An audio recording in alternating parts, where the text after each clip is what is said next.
Welcome to This Week in Habsland. I am Jordan and he is Brian. We are coming to you the morning after the Montreal Canadiens even up their best of 7 series with the Buffalo Sabres, beating them 5-1 in Buffalo. Brian, what did you think of the game? I gotta say, it feels so spectacular to be talking about a game where the Canadiens didn't either win or lose by a single goal. It's so refreshing at this point. The first time we had seen it was the loss in game 1. And now we just saw a 4-goal romp of the Sabres, I guess 3-goal if you don't want to count the empty net, because they were just, hey, we're down 3. Let's just pull the goalie. You weren't coming back, Sabres. You were not coming back. You weren't beating Dobes. And I think that's where I'd like to start. I think there's 2 candidates to start in terms of players. There's Dobes and there's Newhook. I want to start with Dobes because the dialogue seems to be almost entirely about Newhook. Dobes was phenomenal. They had 9 shots on the power play, Buffalo, and he just turned them aside like they were nothing. He was great all night. They were still doing those lateral passes. I was dead wrong. He just had a rough game in game 1. He's fine with the lateral stuff, the odd man rushes, the 2-on-1s. Way to go, Dobie. Yeah, he did the thing again. So he didn't need to save them or anything in this game, but it doesn't mean there weren't timely saves. And in a head-to-head versus Alex Lyon, who unequivocally had a bad game, Jakob Dobes did more than enough to keep this game comfortable the whole time. He has some very nice saves, even up into the third period. I think right after the Carrier goal to make it 4-1. I mean, 4-1, it's this Buffalo team. What's going to be interesting to continue to watch is how they get rolling. And if anything, they are a team where maybe it's not great to score at the end of a period because I think they love momentum. They love rolling downhill, and they weren't really able to do that. So Dobes makes that huge save right around the 14-ish minute mark after the Carrier goal. And that kind of really was the last real chance that Buffalo had in the game. He was consistent. He pushed through, and, you know, I thought rebound control on the power play wasn't great, but at that point, like on the penalty kill, of course, Buffalo's power play, he did not need to be their best player on Friday night, but he was ready for this game. He rebounded, no pun intended, very nicely. And, you know, I think across the board, everybody went up to a different level and were a bit more, I don't want to say ready for it because that's like questioning their professional integrity, but it's more like they had calibrated themselves properly for what this series was when they hadn't done so in game 1. Yeah.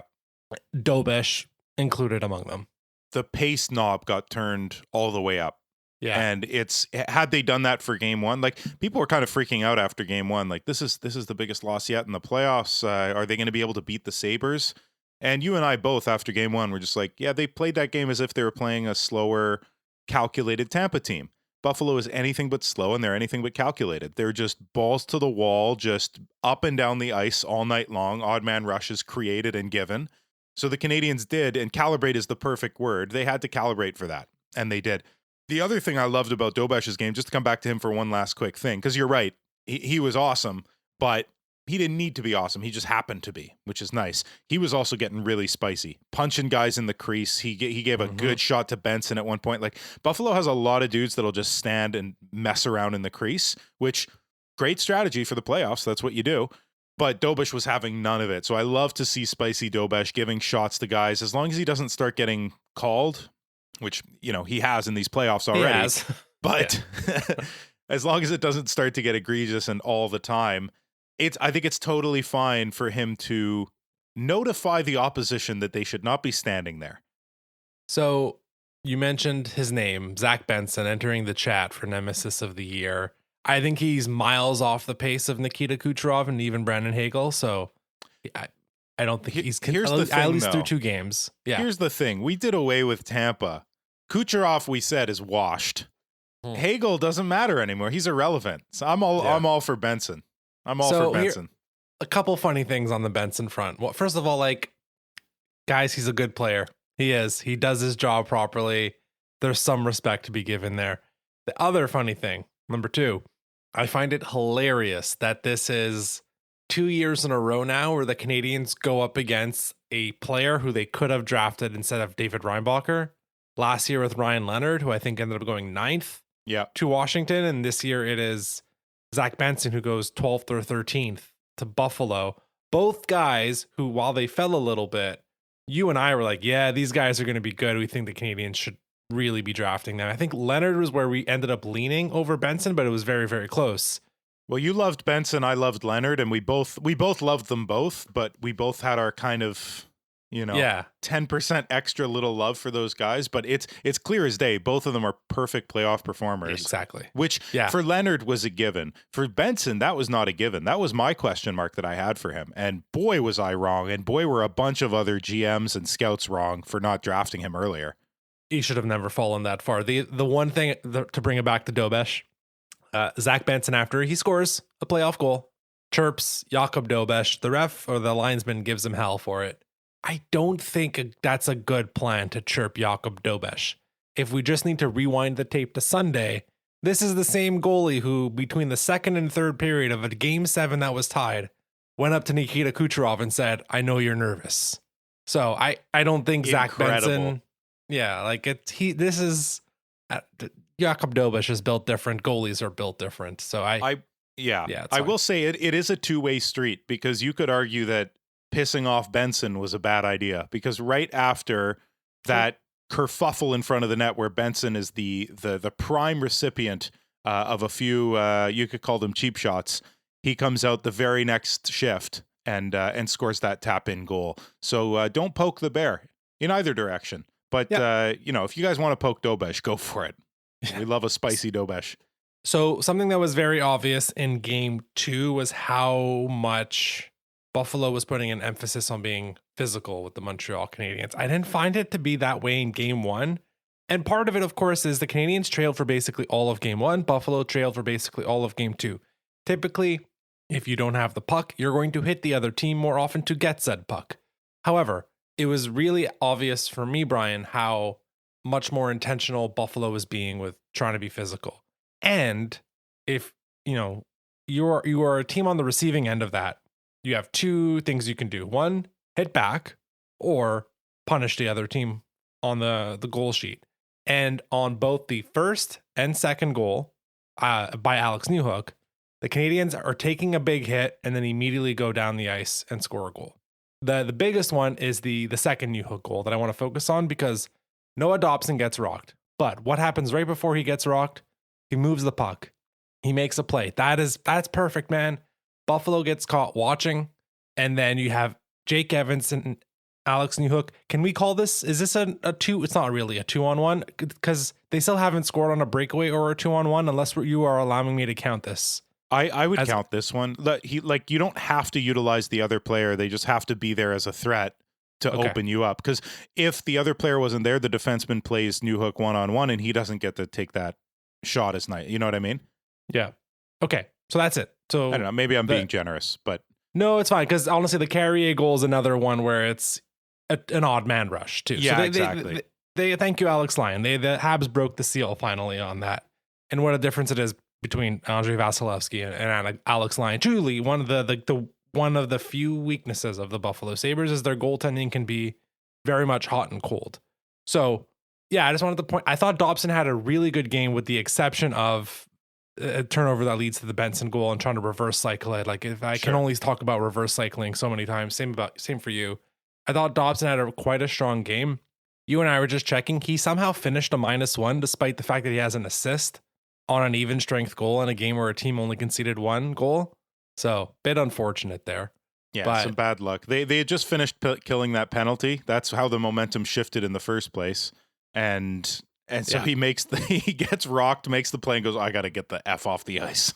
Yeah, but he makes the play. And he makes the play. He takes the hit to make the play. And on the other one, on the first goal, an incredible start from the Canadiens, by the way.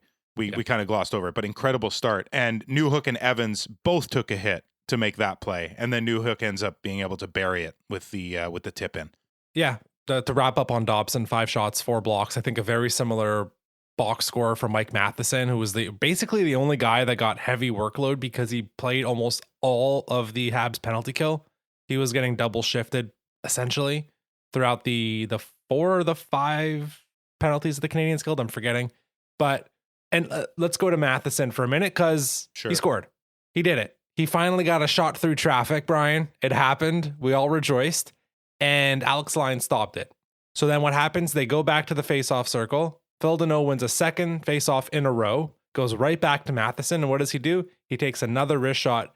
And he leverages, we talked about this in game 1 on the Byram goal, where Byram gets the goalie and the guys in the front screen the goalie, get Dobes going one way, wrist shot goes the other way. Matheson does the exact same thing. He sees Lyon going a little bit off to Lyon's left, to Matheson's right, and then he just aims top left, and it goes right in. Mike Matheson scored now. This is fun. This is great. Yep. What did you think of Matheson's game in that play? It was excellent. It was defense and offense and transition and all around. Matheson had a great game, and I think Dobson did too. On that particular play, going against the grain, that's exactly what you should be doing to beat Alex Lyon. Ironically, it's what they should have been doing to beat Vasilevsky, but I guess Tampa was just better at A, not screening Vazzy, and B, actually, if you're going to be screening, block the shot, which on this one they were unable to do, which is fantastic.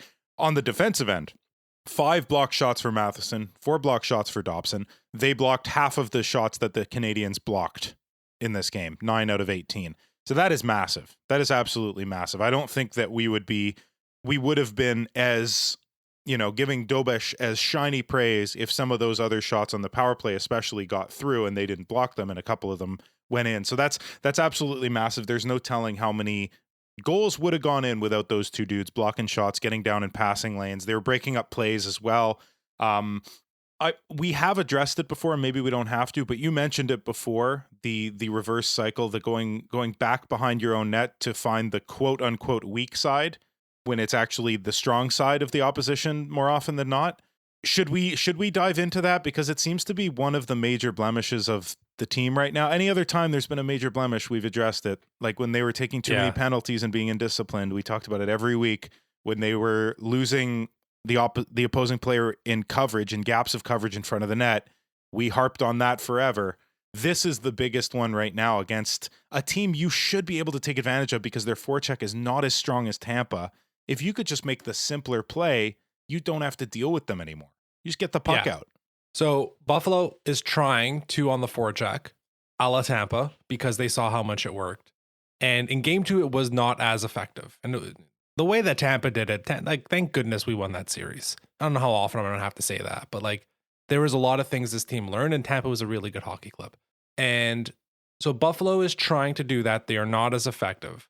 And the Canadiens were much better. And there was a couple, credit to Mike Matheson, credit to F3, whoever that was, providing a bit more support and being a little bit closer on that second pass to get out of the zone. After you reverse cycle it, ideally you have a forward waiting near the face-off dot.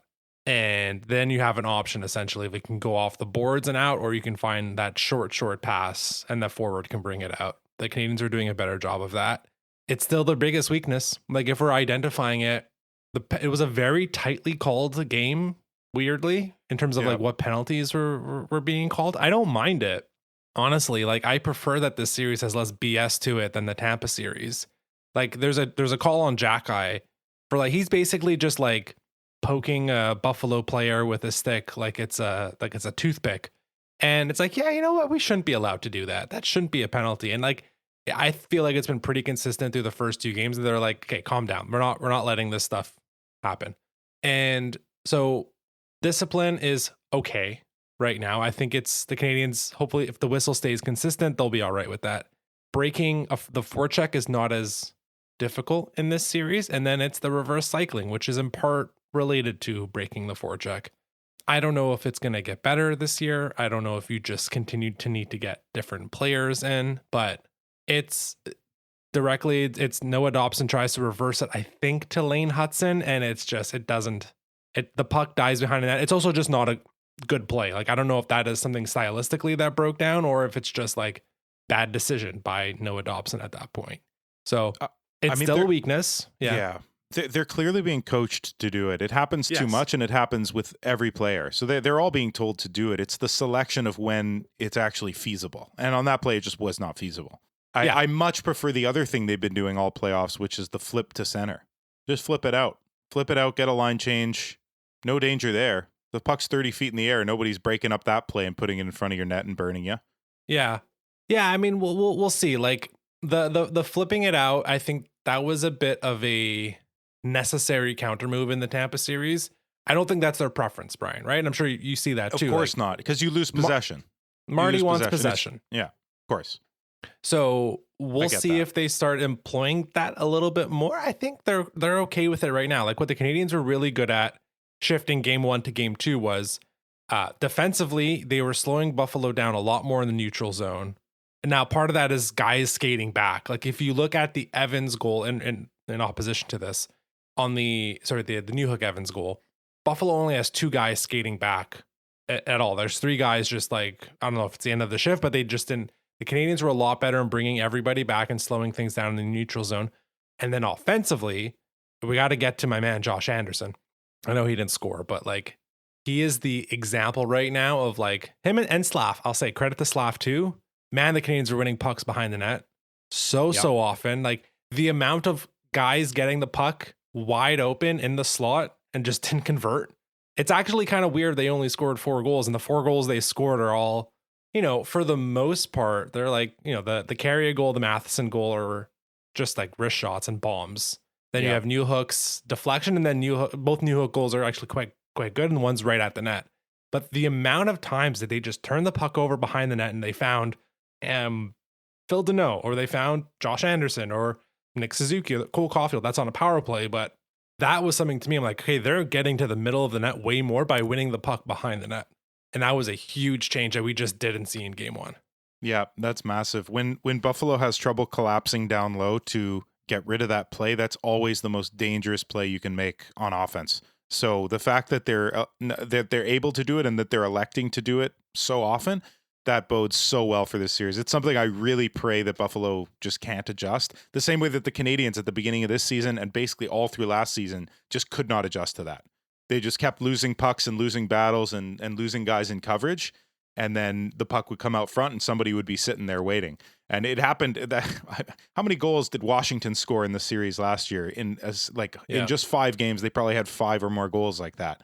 So if Buffalo is, if you're able to attack Buffalo in that way, I should say, do it. It's one of the most high percentage plays you could possibly make. The goalie's moving, you're right in close with him. It's excellent. You mentioned, if I could change gears a little bit, you mentioned Jack-Eye before and his slash. You should say slashes on Greenway, because look, to be fair to Jack-Eye, if you've slashed a guy 6 times, I think you probably expect that the 7th one won't get called. He was just tapping him over and over. He looked like a drummer. He was just tapping him. And yeah, he did one last one in the back, and then Greenway throws his arms up and the ref's like, all right, I guess I got to call this one. I really liked his forecheck as well. Like after that penalty, a couple minutes go by, he comes back out on the ice, and Jack-Eye has one of the best forechecks we've seen in the entire series. He just barrels in, gains possession for the top line. They didn't do anything with it, but the fact that he recognized, like, it's my puck, I've got to be F1 right now and go in. He's such a winger. It's crazy. Yeah, I don't know if it's like an accident or by chance that, like, since he had that one game on a Sunday, by the way, like, this must be a record for how many Sunday games the Canadiens have played since like the end of February. Brian, it feels like they'll be playing game 3 on Sunday. It feels like they've played 11 Sunday games since the beginning of March. I know we had that wicked stretch of 4 or 5 in a row, and now basically every Sunday in the playoffs. I'm not going to complain because more Sunday means they're just playing deeper into the playoffs, but I miss Saturdays. So, sorry, I got distracted. Ever since Jack-Eye played 5 minutes as a forward, I think on a Sunday night, I don't know if he was like petrified into like, oh my gosh, I can't do that again. I got to get better at my actual job. Or maybe something unlocked in, I don't know, like how he's supposed to play. There's something weird happened since he played that one game at forward. I still think there's a case to be made in the offseason to transition him into being a left winger or a right winger. Who cares? I don't think it matters what side Arbor Jack-Eye plays on. But yeah, because he wins the puck on the forecheck, and then all of a sudden you have the Suzuki line out there, and he's like, cool, guys, I did my job. See you later. Yeah. Terrific stuff. Loved it. Yeah, spot on. Recognizing when it's your turn to step up and do something that you don't often do. And I think in general, the Canadiens, much more so than game 1, they were all able to do that. Everybody was recognizing their role. Everybody was taking responsibility in the defensive zone, responsibility for breakouts and transitions and zone entries. And it just looked like they were such a closer knit unit that were feeding off of each other and not making mistakes. And if they play this way the rest of the series, and Dobes is as good as he was, and Lyon is as inconsistent as he has been, this is advantage Canadiens. Look, it's a best of 5 now where the Canadiens now have home ice advantage. You split games 1 and 2. So now it's advantage Habs at home. And like we said on the last episode, it actually matters now. Like I know in the Tampa series, it was 3 victories and 2 victories respectively on the road. It ain't going to be that in this one, I don't think. Right. Yeah, I think you're spot on in terms of like everyone kind of figured out a right game to play. It was a good road game. There was no absolute hero. Like Newhook got the 2 goals. He deserves to be. I'm sure he was first star. He deserves that. Yeah. But I don't think anyone went like Super Saiyan. Again, you didn't need your goalie to steal a road game for you. So I've mentioned Josh Anderson. I think him and Deneau have some just unreal chemistry. Now, the finishing ability between those two in this series has not been there. I believe it can get to it, and they can eventually put some pucks in net. The other guy I wanted to bring up briefly, and he had a fine game, it's Zach Bolduc. It's interesting. Like, Josh Anderson is kind of the prime example of A, Martin St. Louis' patience, and B, like, being a guy who understands, okay, you know what, maybe I'm not a top 6, and maybe it is, I need to play in a different role, have different responsibilities, and let me excel at that. And Josh Anderson's done that, and like, honestly, it's going to extend his career by a couple years. He's going to get a much bigger contract than he would have. Maybe he gets an extension this summer. We'll talk about that at some point. Zach Bolduc has kind of been like speed running the Josh Anderson story arc basically in 1 year, where he starts off as a top 6 guy and he has a huge start at the beginning of the year. What does he have? Like 3 goals or 4 goals in his first 4 games, something unreal like that. Yeah, him and Gallagher were sick together. Yeah.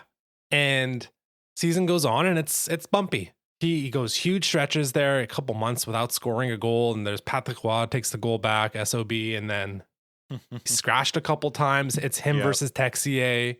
And the playoffs have kind of like, and with a lot of these guys, something happened in the last 10 games where they're like, I understand what the role is. Zach Bolduc gets the role. He's a pest. He just runs through guys. And when the puck can get on his stick, he should rip it because there is still that shot there. And again, I wanted to talk about Bolduc a bit more here and there. He had a fine game. You know, it wasn't anywhere. It was just maybe seeing Josh Anderson play really well again, and like me seeing Bolduc on like the very next shift. I'm like, oh, he's doing the same thing that Josh Anderson is doing. He's just not as big. And it's also just being a pest. You know, do we have an equivalent of a Zach Benson? Yeah, I think we got 2. And you can put Greenway in there. It could be Greenway, Benson, and Anderson Bolduc on the other side. But like, I don't know. There's something about these playoffs with a couple of the depth players. And maybe that's because of the first line, which we really don't need to talk about.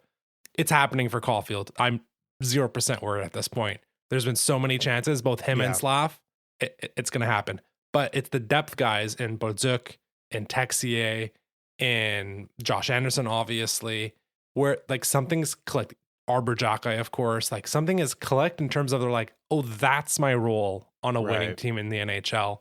That's got it. Cool. Let me do that. It's been really cool to see. Yep, I agree wholeheartedly. When your bottom players are rolling and you can trust them in all the situations that are going to be put before them, or at the very least, the ones that you want to give to them, in Marty's case, I'm sure Marty has just a very comfortable feeling behind the bench of I can send anybody out at any time and not get burned. And this, I think this game was perfectly representative of that. On Newhook, the fact that he's the guy to have gotten the 2 goals, I think is perfectly emblematic of how you have to beat the Buffalo Sabres. You have to beat them at their own game. It's not a coincidence that the highest pace player that the Montreal Canadiens have in Alex Newhook, and I'm not afraid to say that anymore. There were times when when he was inconsistent in the regular season or maybe hurt or whatever, and maybe you look at, I don't know, Lane Hudson or Mike Matheson or another high pace player. It's Alex Newhook, man. He's the highest pace player the Montreal Canadiens have in terms of processing speed, in terms of like just foot speed, getting to pucks. It's not a coincidence that he's the one with the 2 goals. So it like perfectly emblematic of how the Canadiens have to play this series. And look, not everybody's Alex Newhook, but if everybody ups their pace by 5% each game and just gets progressively faster, you're going to speed Buffalo out, which That's an amazing thing considering how game one looked. This game two flipped it completely on its head, where after game one, I think a lot of people were nervous. Like, can we even keep pace with Buffalo? And then suddenly you come into their building for game two and you go, yeah, we were just messing around. This is us, really. And now the Canadiens looked comfortable as hell playing their own game again, playing that high speed back and forth game that got them to whatever, 106 points in the regular season, I think. Like, that's what got them there. And yes, Buffalo got to 100 and a few more by doing that same game. But I think this is Montreal's series to win at this point after how good they looked in game two. So the only thing that I am wondering now is, like, I don't know Buffalo well enough to know if this was just a bad game for them or just to know if Montreal just outplayed them at their own game. I'm not saying it was a good game for Buffalo. That I can recognize. But, like, was it so egregiously bad that we can't base ourselves on the series on this because it's not going to happen again? I personally don't think so. I think the Montreal Canadiens just in most ways outplayed the Sabres. Well, we have 2 games of tape now. And it's interesting how many, like, blown tires have led immediately to goals. It shows how opportunistic both teams are. You have the Hudson blown tire that leads to, I forget if it's like the McLeod goal. So the early goal, the 3-on-1 goal in game one. Then you have similar stuff with Tate Thompson blowing his tire to carry a goal, a bunch of that stuff. What I think we've seen, now again, the part of it is like what we've seen in the 2 games, but also the progression of the series. Like, I know you said it earlier, and I know I'll say it here and there of like, it's a best of 5 now, or it's a best of 3 now. That is both technically true, but also incorrect because there's been a progression of the series. It's not game 1 of a best of 5. It's game 3 of a best of 7 that's tied. Right. It's me being pedantic, but it's because, like, there have been 2 games of progression. The first game was Buffalo just all gas, flying through the neutral zone and obliterating the Canadiens with speed. Game 2 was the Canadiens adjusting that part and starting to use their speed a bit more. So they brought Buffalo's speed down from a 10 back to an 8, and they brought their own speed up from a 6 back up to an 8. So that was kind of the main difference. Now the question is progression. Now we have game 3. Now the Canadiens are at home. Neither team is really chasing matchups. There's no John Cooper in this series. So you would anticipate still some of the deployment and some more, like, even if you're not chasing matchups, that St. Louis is still going to get, like, oh, this guy's on the ice, let me bring Suzuki up. Or I really like Anderson and Deneau against so-and-so. So you would anticipate a slight shift towards the Habs. Again, the question is, what was an outlier and what was repeatable? In terms of an outlier, will Alex Lyon be that bad again on a couple goals?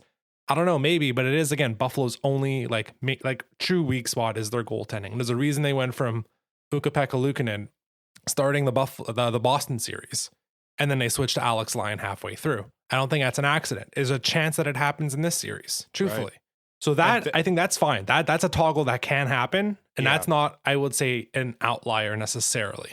Their power play, honestly, game 1 might have been the outlier because it's not a good power play. We have seen it. I think the Canadiens have cleared the puck out of the zone on the penalty kill more times in these 2 games than in the entire Tampa series. Tampa would just have the puck for 90 seconds in the offensive zone. It was terrifying. Buffalo did that a bit, but I find that Canadiens are clearing it with a lot more ease. So that's more repeatable. Okay, that's good. The other is the rush chance stuff. And now we need to see if Buffalo changes it. And part of it, you mentioned it earlier, the Canadian success in front of the net after winning the puck behind Buffalo net. If Buffalo wants to adapt to that, what does that mean? They got to bring a forward in, which will affect their rush opportunities. Right, that's true. So move and counter move, man. This is the cool part of the playoffs. So their main advantage is playing that way defensively so that they can just kill you once they get the puck. Also, weird bounces are going to happen. So I'm not comfortable at this point being like, oh yeah, I know what's going to happen in the series. But I don't think anything that's happened in the progression from game 1 to game 2 is anomalous. Like, I don't think there's anything that's like, well, that's weird. That's never going to happen again. Like, individual moments, sure. Tage Thompson's not going to do a pirouette 580 and Carrier is not going to just rip an absolute bomb every game. I'd love it, but it's not going to happen. However, a lot of the overall patterns of game 2, yeah, I think a lot of that's going to maintain. And now it's Buffalo's turn. What's your counter move? And also, like with anything with hockey, man, there's just so much skill everywhere. Cole Caulfield can legitimately break out, score 2 goals, and steal a game in game 3. Sure. Or vice versa. Tage Thompson can come back and just be like, I'm getting a hat trick tonight. So we'll see. It's going to be really interesting. But overall, like, game 2 is everything I would have hoped for. It's certainly the most relaxed I've been. Brian, at what point did you fully unclench? really early on. Okay. I won't say it was the Matheson goal, but it might have been the Matheson goal at 2-0, like 5 minutes into the first period, or Okay. 10 minutes into the first. I don't even remember exactly when, but it was early. Like, Right. Yeah. So there's like a bit of a pattern of the clenching and unclenching. sure. And it was less about results specifically. Like I say, it was after the Matheson goal, but it was so clear that the Canadiens were back to themselves and like, oh, wow, we can actually play our style again. This is fun now. When I saw that they were like, it looked like they were having fun and the lines were rolling and the first line was getting opportunities, although they didn't convert. I was like, okay, they're back, man. Like this is going to go good. And I was not one of those people that was sounding the alarms after game one thinking, well, the Canadiens are not going to be able to keep pace with the Sabres. Are you nuts? The Habs have one of the fastest teams in the league. That's their bread and butter. They're finally allowed to use their bread and butter again. So, of course, at the very least, it's going to be a close series. Yeah. I would say for myself, honestly, the second period, like the first 10 minutes of the second period, I'm like, oh, because think about the last 2 second periods the Canadiens have Horrible had. second periods. Horrible. Yeah. And then Yeah, that's very true. They give up the Benson goal, not ideal, but like 1-1 in the second period. I thought they were a slightly better team in the second period. I was like, cool. And then it's Carrier goal and then that Dobson cross crease save. And then I was like, okay, it's over. It's not, that's much, much later than you, but like it was me. I was just kind of waiting on the second period. I was like 2-0 lead, second period. I don't trust it. Just because, again, second period of in Buffalo in game one, lost the game. I know it's already 2-1, but that loses them the game. Second period against Tampa Bay in game 7, very bad. Very bad. Yeah. So I think it was that. That's where I got a lot of hope. I was like, okay, there's something different. And sometimes Buffalo, maybe they just don't have it in a game, but like you can't be throwing away games in the postseason. Okay, let's start wrapping. Anything else you wanted to touch on? Did we miss someone? We wanted to, we've talked about Matheson and Newhook. Suzuki scores a goal. I think Nick Suzuki, apologies. I'm doing it again. Nick Suzuki's reminding me of Kyle Lowry in the playoffs right now, where offensively, and I know he has an empty netter.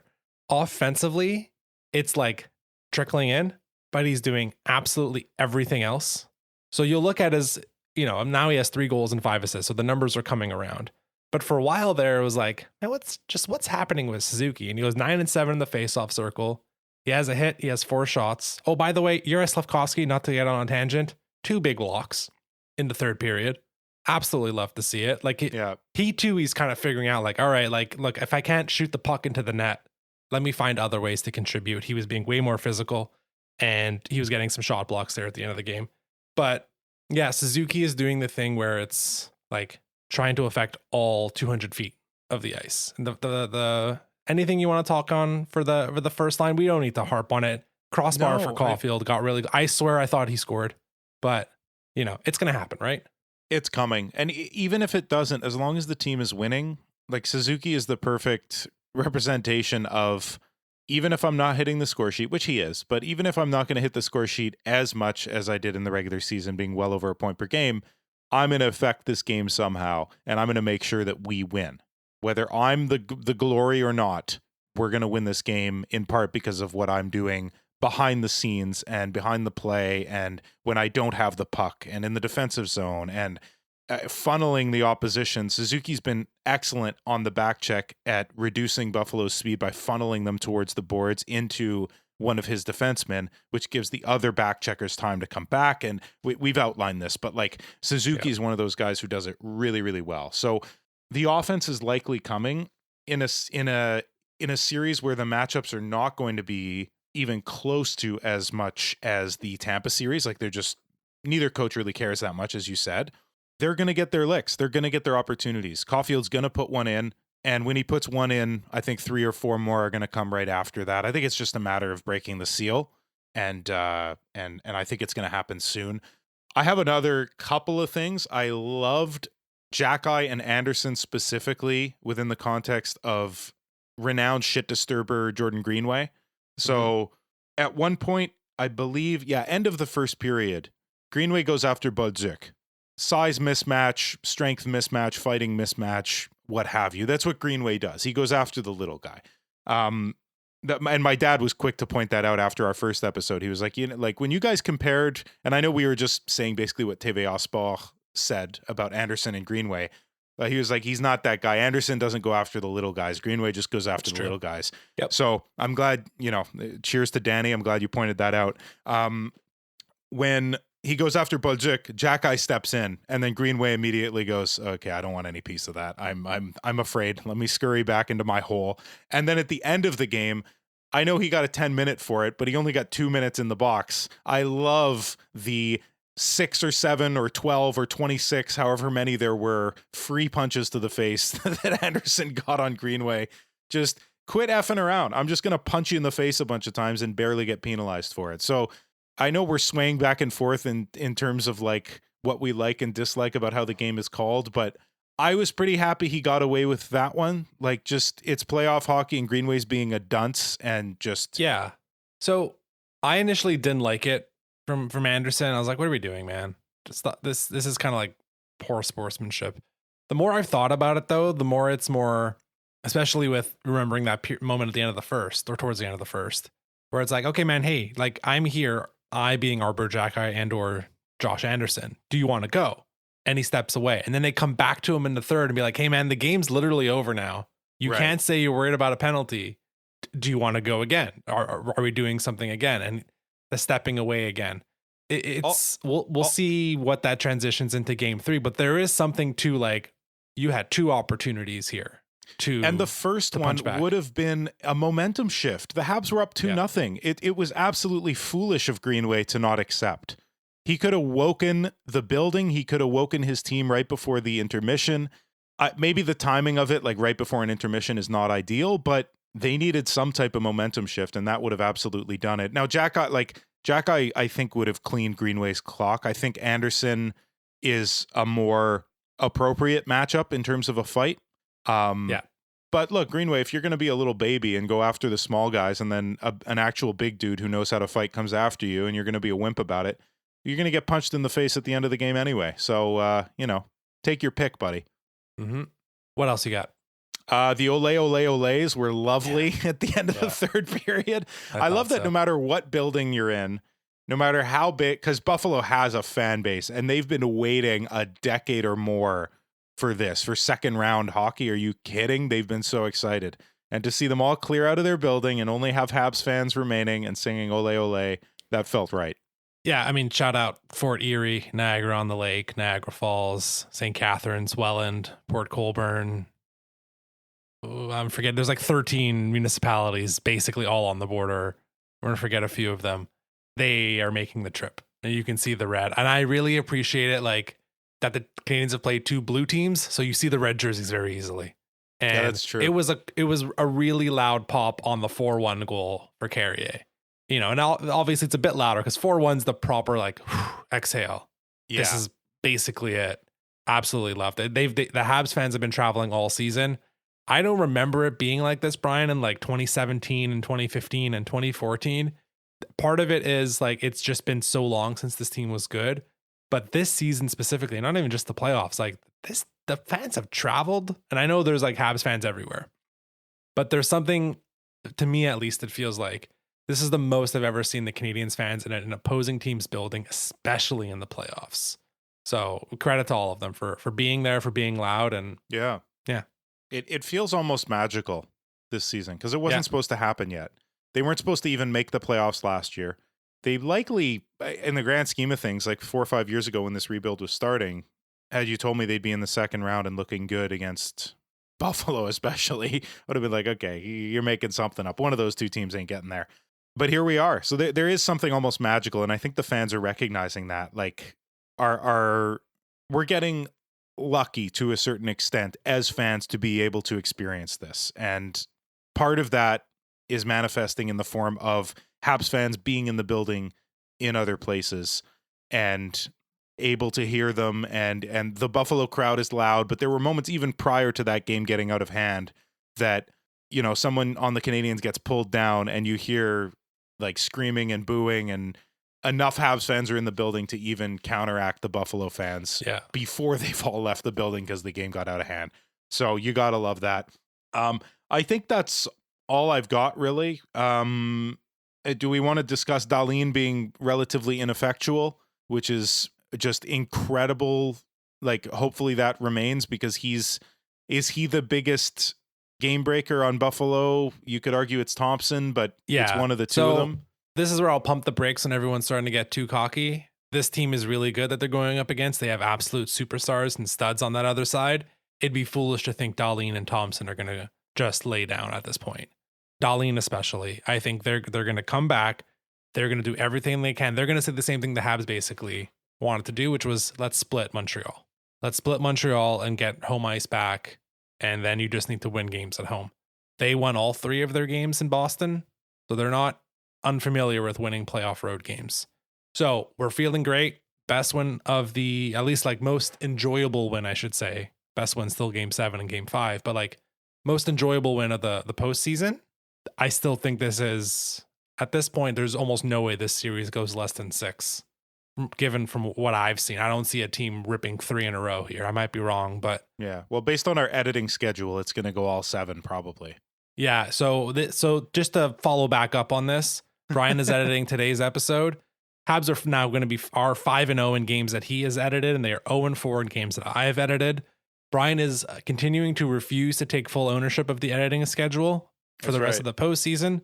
Yep. So Jinxes if the aren't Habs, real.